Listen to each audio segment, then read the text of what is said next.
একদম লম্বা লম্বা ঝরঝরে বাসমতি চাল দিয়ে বানিয়ে দেখাবো সাদা পোলাও। বাসন্তী পোলাওর থেকে সহজ এই সাদা পোলাওটা বানানো। এই পোলাওটা দুর্দান্ত টেস্ট হয়। চিকেন কষা, পনির সব কিছুর সাথেই আপনারা পরিবেশন করতে পারেন। সাদা পোলাও বানানোর জন্য সঠিক পরিমাণে চাল, জল সব কিছু ব্যবহার করতে হবে, তাহলে একদম ঠিকঠাক হবে।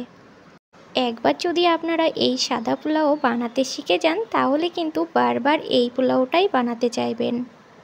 তাহলে চলুন আর বেশি কথা না বলে মূল রেসিপিতে যাওয়া যাক। নমস্কার, আমার চ্যানেলে সবাইকে স্বাগতম জানিয়ে শুরু করছি আজকের রেসিপি। সবার প্রথমে নিয়ে নিয়েছি একটা বড় গামলা, তার মধ্যে দিয়ে দিচ্ছি এই বাটিতে করে 1.5 বাটি বাসমতি চাল। আর আমি এই বাটিতে মেপেই কিন্তু জলটা ব্যবহার করব। আপনারা চাইলে যে কোনো বাটি অথবা কাপ সেট করে নিতে পারেন। চালটাকে আমি ভালো করে ধুয়ে নিচ্ছি। আর পোলাও বানানোর জন্য সব সময় সঠিক পরিমাপটা কিন্তু ভীষণই প্রয়োজন। চালটাকে আপনারা পরিষ্কার করে ধুয়ে নেবেন যতক্ষণ না পরিষ্কার জল বেরোচ্ছে। চালটাকে আমি ভালো করে ধুয়ে নিয়েছি আর এই জলের মধ্যেই 1 ঘন্টা মতো চালটাকে ভিজিয়ে রাখবো। চালটাকে যদি আপনারা ভিজিয়ে রাখেন তাহলে ভাতটা অনেকটাই লম্বা হবে, আর ভিজিয়ে না রাখলে কিন্তু ভাতটা অতটাও লম্বা হবে না।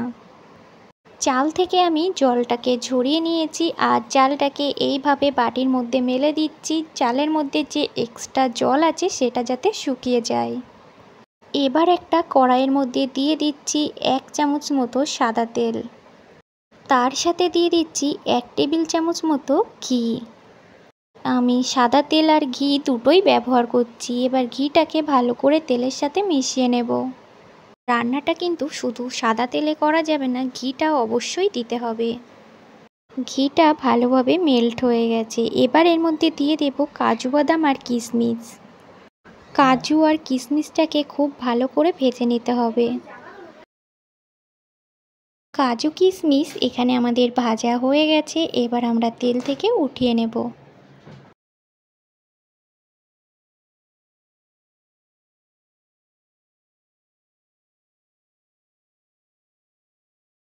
এবার আমি বাকি তেলের মধ্যে অ্যাড করে দিচ্ছি 2টো তেজপাতা আর কিছু গোটা গরম মশলা দেব।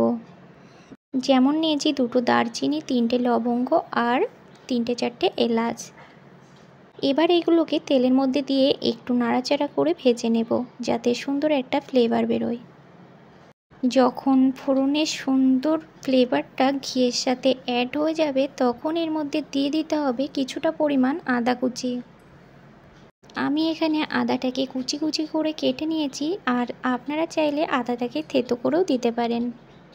আদাটাকে দেওয়ার পর ঘিয়ের মধ্যে খুব ভালো করে আদাটাকে ভেজে নেব।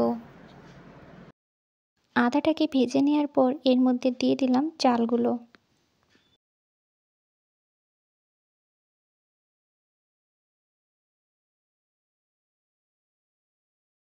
চাল আমাদের দেওয়া হয়ে গেছে। এবার এর মধ্যে দিয়ে দেব স্বাদ অনুযায়ী লবণ। এখন আমি অল্প করে দিচ্ছি, পরে যদি আমার প্রয়োজন পড়ে আবারও দেব। চালটা যেহেতু একটু ভিজা ভিজা আছে তাই আমরা ঘিয়ের সাথে চালটাকে খুব ভালো করে একটু ভেজে নেব। ভেজে নিলে পরে পোলাওটা সুন্দর হবে আর চালের মধ্যে ঘিয়ের ফ্লেভারটা খুব ভালোভাবে ঢুকে যাবে। 5 থেকে 7 মিনিট সময় নিয়ে চালটাকে খুব ভালো করে ভেজে নিয়েছি। চালটা ভাজার সময় খুব বেশি জোর দিয়ে ভাজা যাবে না, একদম আলতো হাতে নাড়াচাড়া করে ভাজতে হবে। এবার অ্যাড করছি জল। আমি যে বাটিতে মেপে চাল নিয়েছিলাম সেই বাটিতে মেপেই জল দিচ্ছি। আমি 1.5 বাটি চাল নিয়েছিলাম, সেই অনুযায়ী আমি ডবল জল দেব। তো এখানে আমি টোটাল 3 বাটি জল দিলাম। এবার আমি এর মধ্যে দিয়ে দিচ্ছি কাজু কিশমিশ আর দিয়ে দেব চিনি। যেহেতু আমাদের পোলাওটা মিষ্টি মিষ্টি হবে তার জন্য চিনির পরিমাণটা আমরা একটু বেশি দেব। তো আপনারা মিষ্টিটা যে যেমন খেতে চান সেই অনুযায়ী দেবেন। সমস্ত কিছু খুব ভালো করে একবার নাড়াচাড়া করে মিশিয়ে নিলাম। এবার এর মধ্যে দিয়ে দেব কয়েকটা চিড়ে নেওয়া কাঁচা লঙ্কা।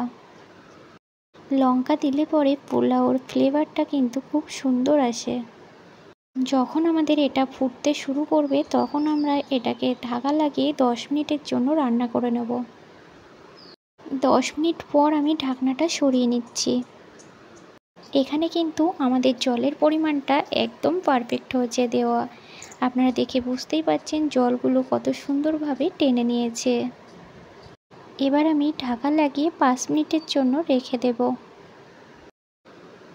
5 মিনিট পর এবার আমি ঢাকনাটা সরিয়ে নিচ্ছি। এবার আমি গ্যাসটাকে অফ করে দেব। এখানে আমাদের পোলাও কিন্তু পুরোপুরি একদম রেডি। পোলাওটা যখন নাড়াচাড়া করছি একদম আলতো হাতে নাড়াচাড়া করছি যাতে ভাতগুলো ভেঙে না যায়। আমার মতো করে এই রেসিপিটা একবার ট্রাই করে দেখবেন, আশা করব সবারই খুব ভালো লাগবে। আমার এই রেসিপিটা আপনারা কে কোথা থেকে দেখছেন অবশ্যই আমাকে কমেন্ট করে জানাবেন। এবার আমি এর মধ্যে 1 চামচ মতো ঘি দিয়ে দিচ্ছি যাতে পোলাওর স্বাদটা আরও সুন্দর হয়। এবার আরও 5 মিনিট ঢাকা রেখে দিলাম। 5 মিনিট পর আবারও ফিরে আসলাম। এবার আপনারা এই পোলাওটা সবাইকে পরিবেশন করতে পারেন। এটা কিন্তু কষা মাংস দিয়ে খেতে দুর্দান্ত লাগবে। তাছাড়াও আলুর দম, পনির এটা দিয়েও খেতে পারবেন। এই পোলাওটা বানানো কিন্তু খুবই সহজ। একবার যে খাবে সে কিন্তু বারবার খেতে চাইবে। ভিডিওটি ভালো লাগলে লাইক, কমেন্ট, শেয়ার এবং সাবস্ক্রাইব করতে ভুলবেন না। আর পাশে থাকা বেল বাটনটি অবশ্যই প্রেস করবেন। তাহলে আজকের মতো এখানেই বিদায় নিচ্ছি। সুস্থ থাকবেন, ভালো থাকবেন। আবারও চলে আসবো নতুন রেসিপি নিয়ে।